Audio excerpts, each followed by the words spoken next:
આમ આદમી પાર્ટીના પૂર્વ નેતા રાજુ કરપડાના સમર્થનમાં સુરેન્દ્રનગરના મૂડીના ગઢડા ગામમાં સભાનું આયોજન।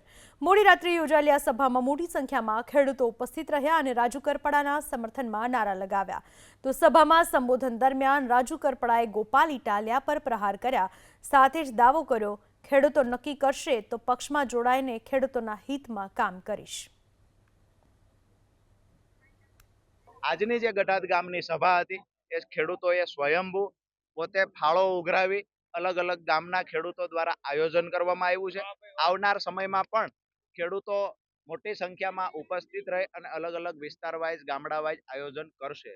મહત્વની વાત એ પણ છે કે કદાચ ગુજરાતના ઇતિહાસમાં ટાંકી શકાય એવી આ ઘટના હશે કે ખેડૂતો સ્વખર્ચે સભા કરે, એમાં હજારો ખેડૂતો ઉમટી પડે। માત્ર ખેડૂતોનો આક્રોશ એટલો હતો કે રાજુ કરપડાને બદનામ કરવાની જે આમ આદમી પાર્ટીના નેતાઓ દ્વારા કોશિશ થઈ છે, ત્યારે રાજુ કરપડાના સમર્થનમાં હજારો ખેડૂત છે આ બતાવવા માટે આજે ગઢાદ ગામમાં હજારો ખેડૂત ઉમટી પડ્યા।